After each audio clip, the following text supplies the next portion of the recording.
بسم الله الرحمن الرحيم. الحمد لله رب العالمين، والصلاة والسلام على أشرف الأنبياء والمرسلين نبينا محمد وعلى آله وصحابته أجمعين والتابعين لهم بإحسان إلى يوم الدين، وسلم تسليما كثيرا. أما بعد،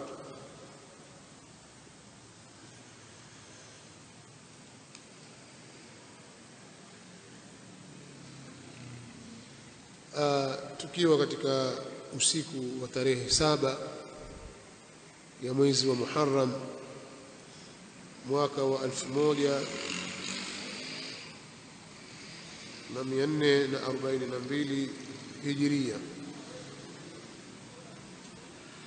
usiku wa kuamkia Jumatano. Bila shaka tutakuwa tuko kwenye majlisi ya 4.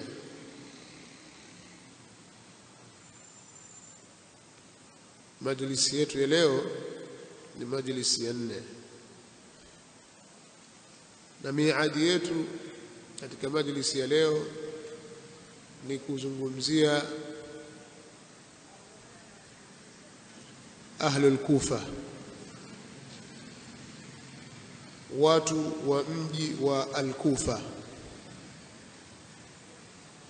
Mji wa Al-Kufa uko katika nchi ya Iraq, ni katika miji ya zamani, na mpaka sasa ni mji wanaishi watu, na uko katika nchi ya Al-Iraq. Na kwa kipindi fulani mji huu uliwahi kuwa ndio makao makuu ya khilafa ya Kiislamu katika zama za khalifa wa 4 Ali ibn Abi Talib radhiyallahu ta'ala anhu. Ali ibn Abi Talib radhiyallahu ta'ala anhu alipokuwa khalifa aliendelea kuishi katika mji wa Al-Kufa, kwa sababu alitangulia kuishi kwenye mji huo tangu alipokuwa ni gavana katika zama za Uthmani, kadhalika kabla yake Umar, katika zama za Uthmani. Kwa hiyo alipofariki au alipouawa Uthman ibn Affan radhiyallahu anhu, Ali radhiyallahu ta'ala anhu ndiye aliyekuwa khalifa wa Waislamu, khalifa wa 4. Kwa hiyo akaendelea kuishi pale kama khalifa katika mji ule mpaka alipouawa radhiyallahu anhu na makhawarij. Mwanawe Al-Hasan aliporithi nafasi yake aliendelea kuishi katika mji ule, na mwisho akaamua kutanazal, kujiuzulu nafasi ile na kumwachia ukhalifa Muawiya ibn Abi Sufyan radhiyallahu anhuma. Muawiya yeye alihamisha makao makuu ya ukhalifa kutoka katika mji wa Al-Kufa kwenda Dimashq Sham, katika mji wa Damascus huko Sham. Kwa hiyo wakati wa Muawiya ukhalifa makao makuu yake yalikuwa yako Sham, yani Syria ya leo, na katika miji inayokusanya hiyo Sham, miongoni mwa nchi zilizopo katika sehemu ya Sham ni Syria, Palestina, Lebanon, zote hizo zinasabika ziko Sham. Sasa Muawiya yeye alikuwa yuko pale Syria katika mji wa Damascus, kwa sababu alikuwa governor pale kwa muda mrefu. Kwa alipokuwa khalifa au alipokuwa ndiye mtawala mfalme, aliacha Damascus kuwa ndio mji mkuu. Sasa hapa nazungumzia mji wa Al-Kufa. Mji huu aliishi pale Ali bin Abi Talib radhiyallahu ta'ala anhu. Na sote tunafahamu kwamba kulitokea baadhi ya mizozo ya kisiasa baina ya watu wa Sham wakiongozwa na Muawiya na watu wa Al-Kufa wakiongozwa na Ali bin Abi Talib radhiyallahu ta'ala anhuma, mpaka kufikia watu kupigana. Na katika hili upande wa Ali bin Abi Talib ulikuwa katika haki kwa yale ambayo alikuwa anayataka Ali bin Abi Talib yalikuwa ni ya haki, na kwa upande wa Muawiya palikuwa pana makosa. Radhiyallahu anhuma, Allah awaridhie, yakapita yaliyopita, lakini palizalikana baadhi ya makundi baadaye ambayo sasa yalikuwa yana mwelekeo wa kiitikadi.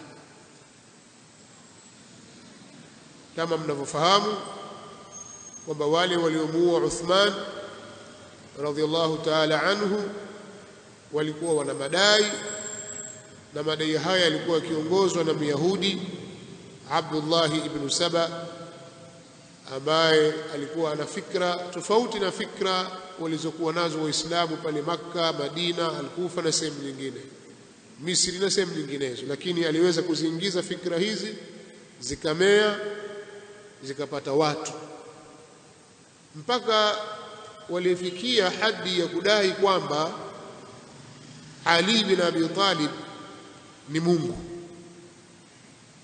Watu walio fikra hizi walikuwa wakiongozwa na Abdullah ibn Saba, na kwa uzuri ni kwamba mambo haya hata Mashia wenyewe wanayasema.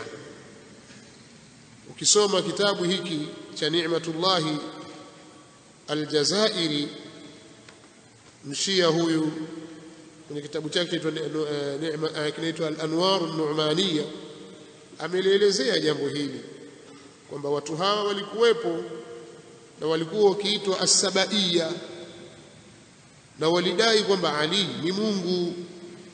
Ali alikasirishwa akaamua kuwakamata baadhi yao na kuwachoma kwa moto, na pakanukuliwa maneno yake maarufu, lamma raaitu al-amra amra munkara ajjajtu nari wa da'awtu qambara, wakati nilipoliona jambo kuwa ni jambo la munkar niliuwasha moto wangu na nikamuita kijana wangu Qambara, kwa maana aliitwa Qambara maula wake, akawa kazi yake ni kumkamata mmoja mmoja na kumtupa katika moto. Na hili pia limetajwa kwenye kitabu cha Kiswahili hiki kinachoitwa Mikesha ya Peshawar. Kitabu chao cha Kiswahili wanaeleza kwamba jambo hili watu hawa walikuwepo na walikuwa wana tabia, walikuwa wana itikadi mbovu za kuitakidi kwamba walianza kwamba ukhalifa na uimamu ni wa Ali bin Abi Talib na watoto wake tu. Kwa hiyo Abu Bakari na Umar na Uthmani, hawa waliomtangulia Ali, hawa wote wamedhulumu, hawa ni madhalim. Ali ndio alistahiki kuwa khalifa baada ya kufariki Mtume sallallahu alayhi wa alihi wasallam, angeshika nafasi yake pale Ali, lakini huyu Abu Bakari na Umar wakafanya njama, akatawalishwa Abu Bakar, kisha Abu Bakari naye akamwachia Umar, Umar akamwachia Uthman. Kwa hiyo wamemdhulumu nafasi yake. Alikuja na jambo hilo na akawa analieneza katika baadhi ya miji, ile miji ambayo watu walikuwa kwenye Uislamu kwa muda mrefu na masahaba wapo, hakupata watu wa kumuitikia. Kama Madina hakupata wafuasi, Makka hakupata wafuasi, lakini alipokwenda Misri alipata genge la watu. Hivyo hivyo alipofika Al-Kufa alipata watu. Sasa hawa watu hawa walikwenda hivyo baadhi yao mpaka wakafika kwenye itikadi hizo za ghuluu za kumfanya Ali kuwa ni Mungu. Ali mwenyewe bado yuko hai, aliposikia maneno haya hakukubaliana nayo, akawakamata baadhi yao akawatia katika mashimo ya moto, kwa maana akawaadhibu, akawaua. Katika kitabu hiki Mikesha ya Peshawar ni ukurasa wa 28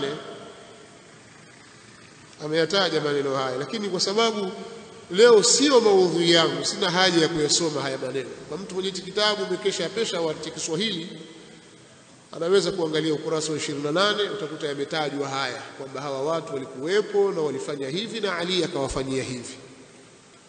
Mimi ninachotaka kusema ni kwamba genge hili lenye fikra hii na mwelekeo huu lilipoanza kumea katika baadhi ya miji na walipojazwa fikra kwamba Uthmani ni dhalim, Uthmani kadha, Uthmani kadha, wakatia mambo ya kisiasa, wakawapata baadhi ya watu na huku wao wana malengo ya kidini, wakashirikiana kwa pamoja, waliokuwemo na wasiokuwemo, wakamuua Uthman. Sasa alipoingia Ali bin Abi Talib katika madaraka, watu wa Sham kule wakina Muawiya wakasema, sisi hatukubali kula kiapo cha utiifu kwa Ali bin Abi Talib mpaka wauawe waliomuua Uthman. Haya ndio madai ya watu wa Sham. Ali anawaambia, hapana, kwanza kubalini kwamba mimi ndiye mtawala, alafu hayo mambo mengine yatafanyika baada ya hapo. Wale wakasema hapana, lazima damu ilipizwe. ومن قتل مظلوما فقد جعلنا لوليه سلطانا فلا يسرف في القتل إنه كان منصورا. na yoyote atakayeuawa kwa dhulma, hakika tumejalia kwa mrithi wake mamlaka, anaweza kulipiza kisasi. Na sisi ni Bani Umayya na Uthman ni katika Bani Umayya, jamaa yetu kauawa, lazima kisasi kwanza. Ali awaambia mambo hayendi namna hiyo. Ala kulli hali pakapita maneno mpaka ikatokea vita, na Ali alikuwa katika msimamo wa sawa radhiyallahu ta'ala anhu wa arda. Sasa walilazimisha vile wale watu wa Sham, kwa sababu wale watu waliofanya mauaji yale walikimbilia katika mji wa Al-Kufa. Palipita yaliyopita, lakini ile genge lilikuwepo pale Kufa, likawa linazidi kumea. Alipouawa Ali bin Abi Talib na makhawarij, lile genge likadhihiri tena kumuunga mkono Al-Hasan bin Ali, mtoto wa Ali bin Abi Talib. Lakini kila Al-Hasan akiwatazama aona kwamba mbona hawa watu hawana mwelekeo wa jambo la dini, alafu akitazama mbona umma wazidi kugawanyika na Waislamu wazidi kuuana. Hapana, akaja na rai tofauti. Yeye rai yake akaona kwamba mimi nisiendeleze vita alivyovianzisha baba yangu dhidi ya watu wa Sham. Mimi katika rai yangu naona ya kwamba nimwachie mamlaka Muawiya aendelee kuwa mtawala, mimi nitakuwa raia wa kawaida. Nasemekana wakaingia mikataba kwamba atatawala Muawiya kipindi atakachotawala, na yeye atakuwa mtu wa kawaida tu. Watu wa Al-Kufa walikataa jambo hili, wakamkufurisha Al-Hasan kwamba ashakuwa kafiri. Lakini yeye aliwaambia, wallahi inni ara anna Muawiyata khairun li min haulai, na hapa kwa Allah, hakika mimi ninaona ya kwamba huyu Muawiya huyu ni bora kwangu kuliko hawa. Haya ni maneno yameyazungumza Al-Hasan na yamenukuliwa na At-Tabrasi katika kitabu chake kinachoitwa Al-Ihtijaj. Ilikuwa nije nacho, lakini mara nyingine insha Allah, juzuu ya nadhani juzuu ya pili katika kitabu Al-Ihtijaj. Mwanachuoni huyo kishia ameyanukuu maneno na yamenukuliwa kwenye vitabu vingine kadhalika, kwamba Al-Hasan ibn Ali anaona ya kwamba hawa watu, huyu Muawiya ni bora kuliko kuwasikiliza watu wa Kufa.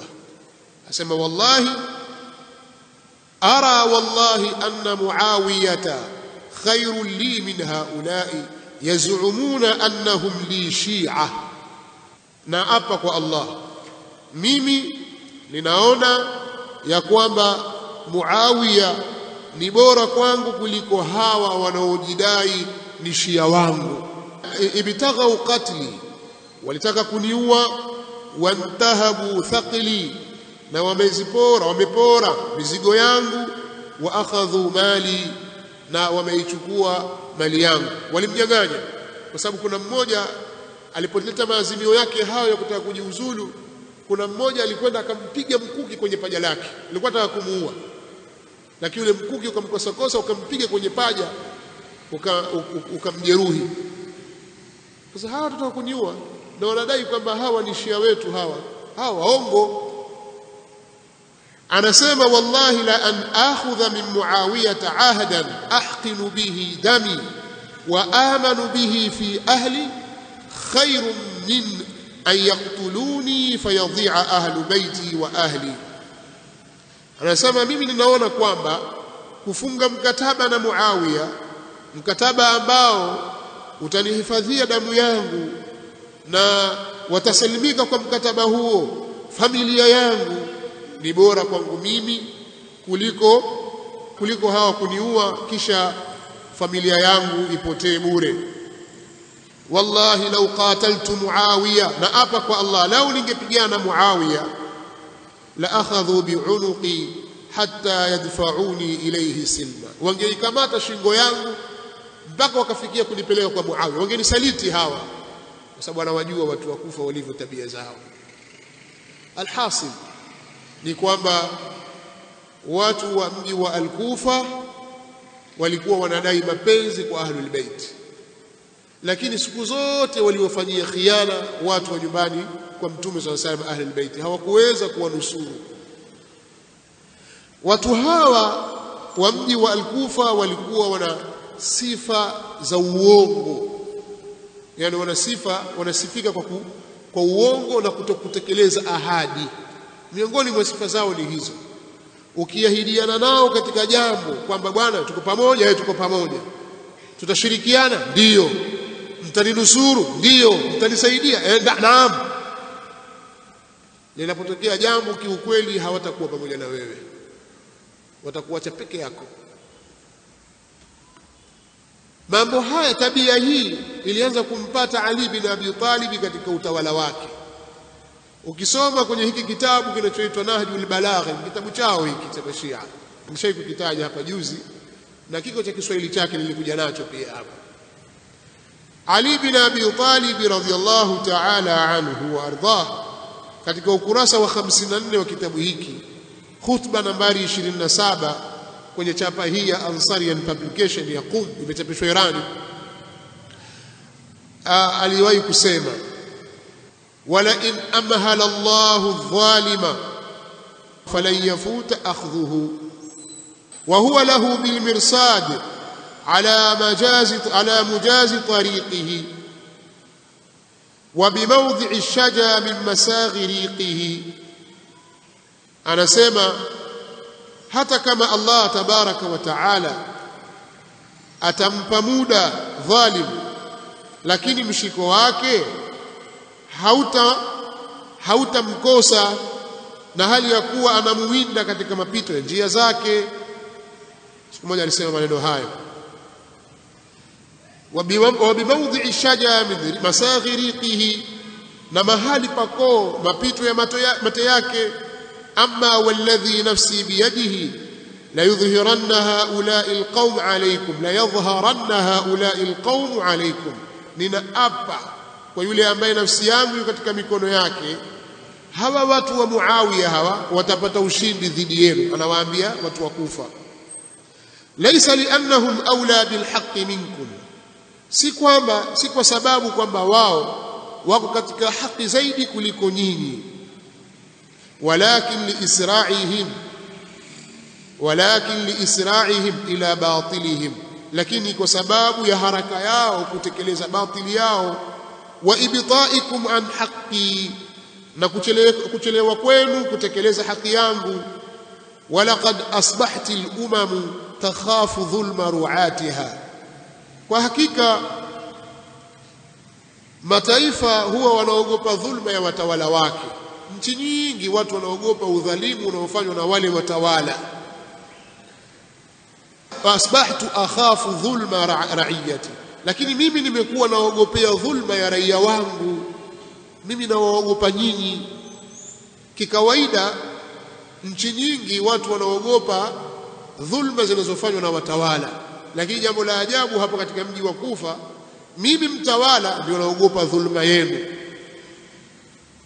nyinyi mweza kunidhulumu mimi. Astanfartukum liljihadi falam tanfiru, nimewataka nyinyi mtoke kwa ajili ya jihadi, hamkutoka. Wa asma'tukum falam tasma'u, na nimewaonyeni nyinyi lakini hamkusikiliza. Wa da'awtukum sirran wa jahra falam tastajibu, na nimewaiteni nyinyi kwa siri na kwa dhahir lakini hamkuitikia. Wa nasahtu lakum falam taqbalu, khutba inaendelea, nimewanasihi na hamkukubali. Ashuhudun kaghuyabin, nyinyi ni watu ambao mpo lakini kama vile hampo. Wa abidun kaarbabin, na nyinyi ni watumwa lakini mko kama mabwana. Atlu alaykumul hikama, ninawasomea mimi maneno ya hikma. Fatanfiruna minha, mnayakimbia.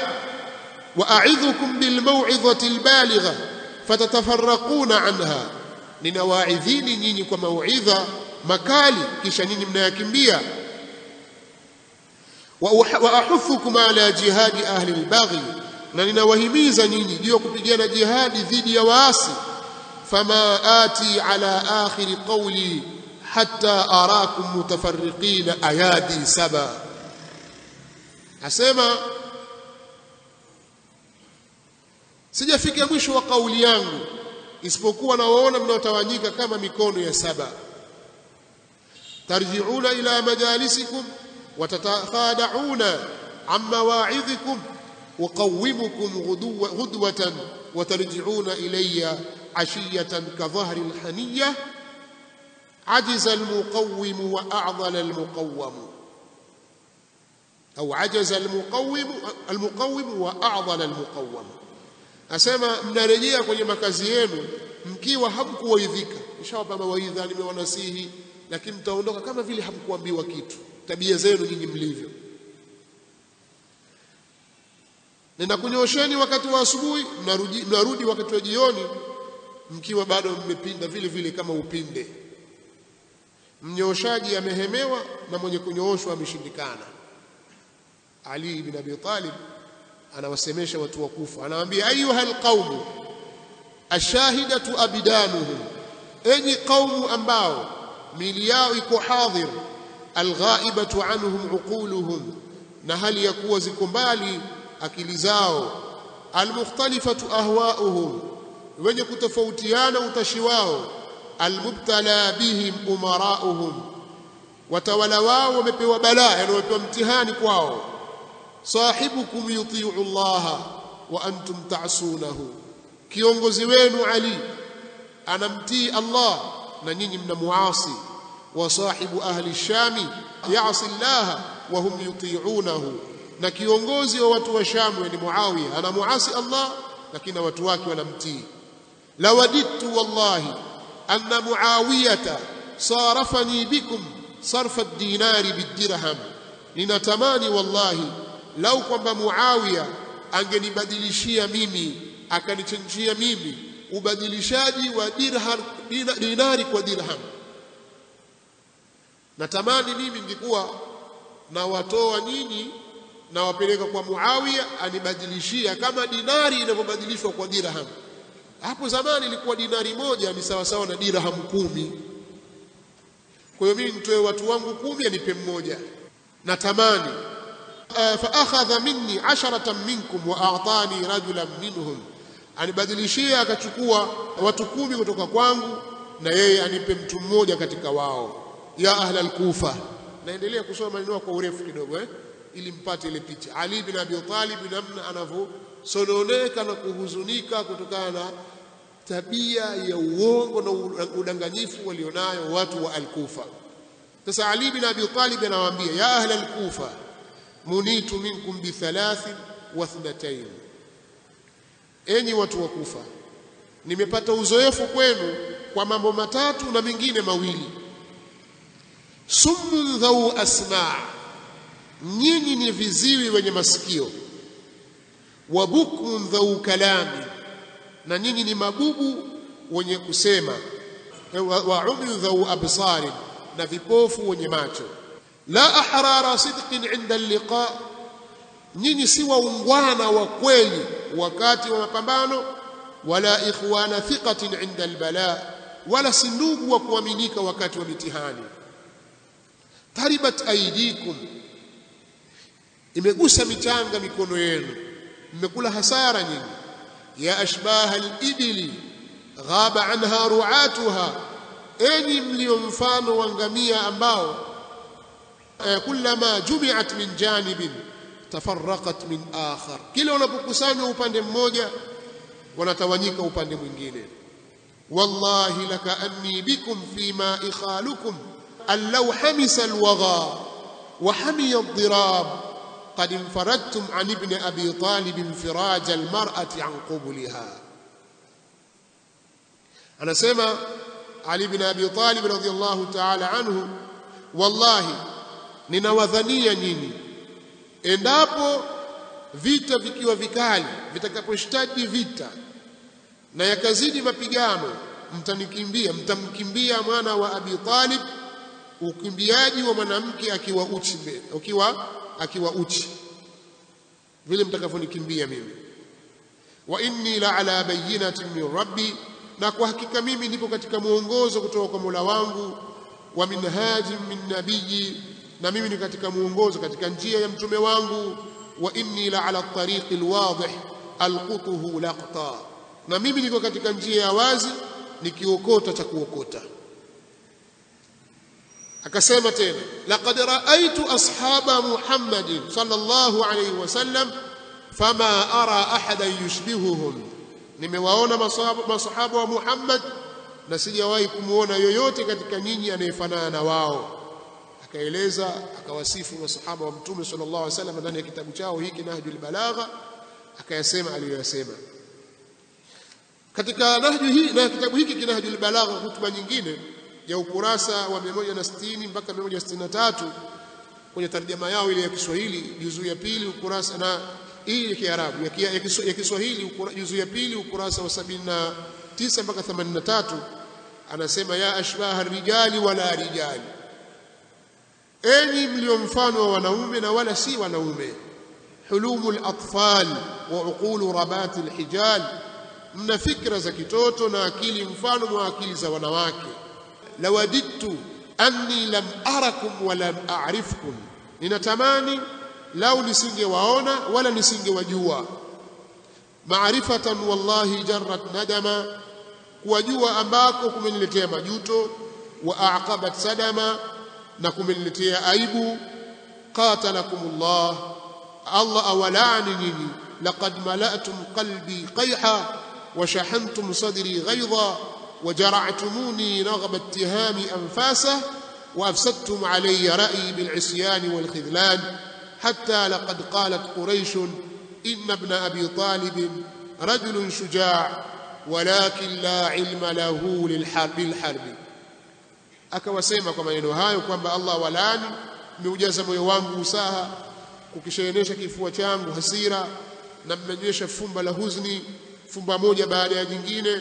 Mmeichafua rai yangu kwa kuasi na kunitelekeza, mpaka wakafikia kusema Makuraish, hakika mwana wa Abi Talib ni mtu shujaa, lakini hana maarifa ya vita.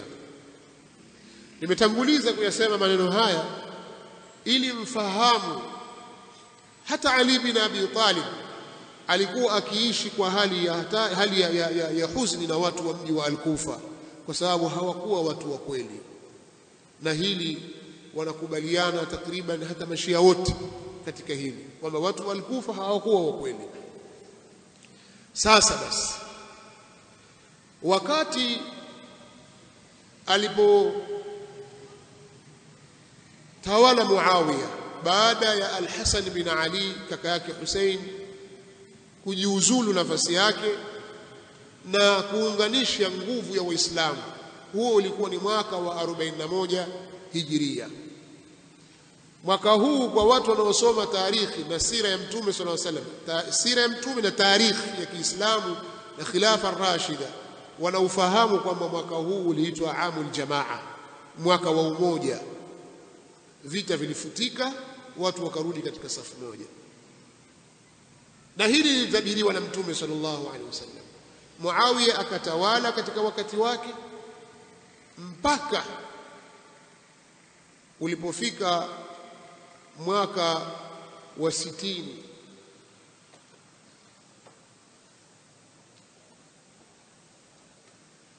Ulipofika mwaka huu Muawiya radhiallahu anhu akafariki.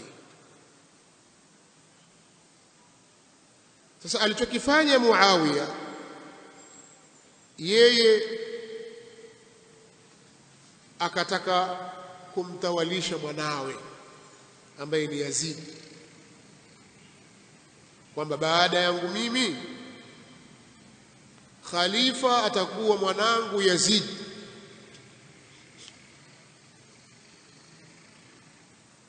Wakati yuko hai tayari alishafanya mpango huu. Sasa amefariki. Wale baadhi ya magavana walioko katika miji wakataka kulipitisha jambo hili kwamba Yazidi ndiye awe mtawala wa Waislamu baada ya baba yake Muawiya.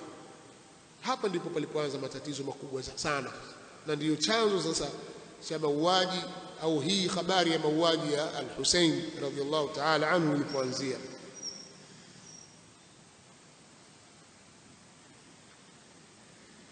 Hili jambo Muawiya radhiallahu anhu alilianza tangu mwaka wa 56. Alipoona umri wake umesogea, akawa anafanya kampeni zile za kutaka kumtawalisha mtoto wake. Jambo hili halikukubaliwa na baadhi ya masahaba. Walipofuatwa baadhi ya masahaba kama vile Abdullah ibn Zubair pale Madina na Al-Husayn walikataa. Abdullah ibn Zubair akatoka usiku akakimbia kwenda zake Makka. Al-Husayn naye alipofuatwa aliitwa kule kwa nyumba ya imara, wakati ule ilikuwa ni Al-Walid. Akasema Al-Husayn kumwambia yule Al-Walid, mimi sitaki kutoa kiapo cha utiifu wakati wa usiku, mimi nataka wakati wa mchana watu wote waona. Mimi nataka kutoa kiapo cha utiifu mchana kweupe, watu wote wanaona. Kwa hiyo nipe muda mpaka kesho. Sawa.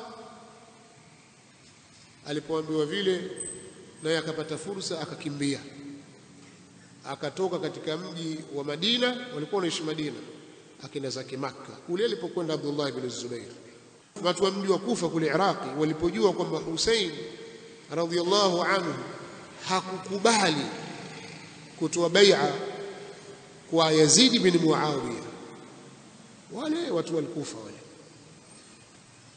ambao habari zao nimezieleza hapa kwa kusoma maandiko yaliyomo kwenye vitabu vya Mashia, watu wale walipojua kwamba Hussein radhiyallahu anhu hakukubaliana na suala la Yazidi kuwa khalifa, na yeye hakutoa kiapo cha utiifu kwa Yazid na amekimbilia Makka, wakaanza kumwandikia barua.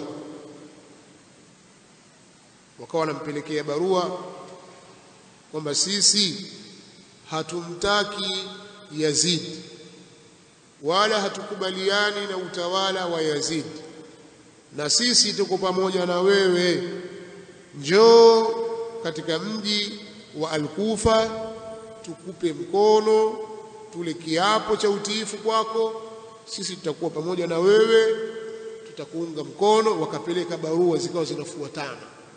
Baadhi ya riwaya zinaonyesha ya kwamba kwa siku moja alikuwa anapokea barua karibu 600.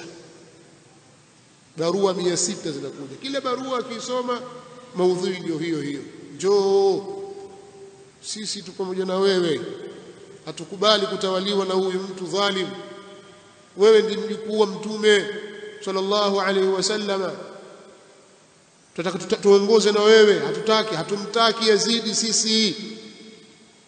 Barua nyingine zikimtishia kwamba wewe utabeba dhima siku ya Kiyama, ukituacha sisi tusikutawaze wewe, tukakupa mamlaka wewe, tukatawaliwa sisi na Yazidi, wewe utabeba dhima siku ya Kiyama, na sisi tuko pamoja na wewe kwa mali na hali na kila kitu, njoo.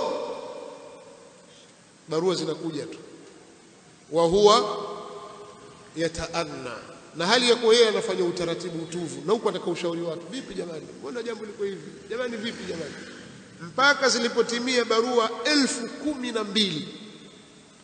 Kuna kauli inasema hivi, mrundo wa barua 1012. Wewe ukitwa na barua moja tutakwenda, watu wameniita wenyewe, lakini yeye hakufanya hivyo, hakufanya haraka, alitulizana mpaka zimefikia barua 1012, zote zinamuita Al-Husayn bin Ali radhiyallahu ta'ala anhu aende Al-Kufa.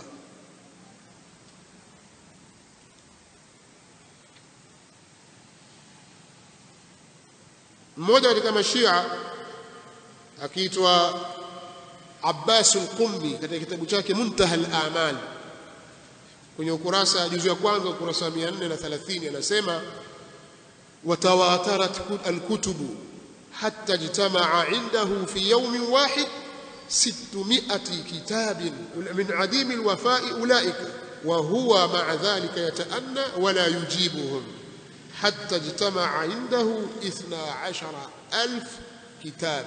Anasema zilifuatana barua mpaka zikakusanyika kwake kwa siku moja barua 600 kutoka kwa hao watu wasiotekeleza ahadi, na hali ya kuwa yeye kwa wakati huo anafanya upole, hawajibu yeye, mpaka zilipokusanyika kwake barua 1012. Wote wanamuita njoo.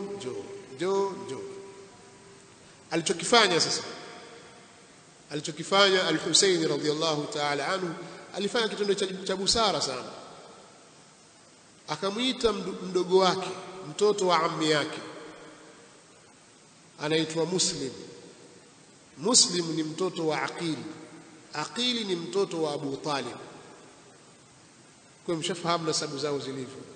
Abu Talib ndiye baba yake Aqil na ndiye baba yake Ali. Naelewa hapo? Kwa hiyo Aqil ibn Abi Talib na Ali ibn Abi Talib. Sasa huyu Al-Husayn ibn Ali ibn Abi Talib anamwambia ibn ammi yake Muslim ibn Aqil ibn Abi Talib, sawa, ni mtoto wa ammi yake Muslim, hebu nenda huko Al-Kufa. Ulikuwa ni mwezi wa Shaaban, katikati ya mwezi wa Shaaban. Hebu nenda Kufa ukawasikilize hawa watu wa Al-Kufa, maana wananiita mimi. Sasa nenda kaangalie mazingira, ni wa kweli hawa watu au ni watu warongo kama walivyofanya huko nyuma kuwafanyia. Alimfanyia kaka yangu, walishamfanyia baba yangu mambo ambayo si mazuri. Hebu nenda kalitazame hili jambo, alafu uniletee habari. Nadhani ni jambo la sawa. Hakufanya haraka ile, akamtuma ibn ammi yake Muslim ibn Aqil, na hiyo ilikuwa ni katikati ya mwezi wa Shaaban. Kutoka Makka mpaka kufika mji wa Kufa Iraq ni masafa marefu. Akatembea usiku mchana, au atembea mchana usiku anapumzika, mpaka akawasili katika mji wa Kufa siku 5 kabla ya kuingia mwezi wa Shawwal, yani Ramadhani ya 25. Ramadhani ya 25 Muslim ibn Aqil ibn Abi Talib bin Abd al-Muttalib anafika katika mji wa Al-Kufa. Wale watu wa Al-Kufa waliomuita Al-Hasan wakampokea kwa shangwe Muslim, kwa furaha kabisa, mahaba, na kusema wanampenda. Wakakusanyika kumkusanyikia yeye kwenye mahali alipofikia. Wakaja pale watu zaidi ya 18,000, wote wanampa mkono na kula kiapo cha utiifu, kufa kupona, kwamba watamnusuru Al-Husayn. Wao wako tayari kufa kwa ajili ya Al-Husayn. Watu 18,000 wakakusanyika kwa ajili ya kumpa bai'a Muslim bin Aqil. Haya yameelezwa na mashia pia katika baadhi ya vitabu vyao, kama kitabu Ash-Shi'atu wa Ashura ukurasa wa 167 yameelezwa haya. Tuko pamoja? Bali hata mwenye I'lamul Wara bi'A'lamil Huda ameyataja haya maneno.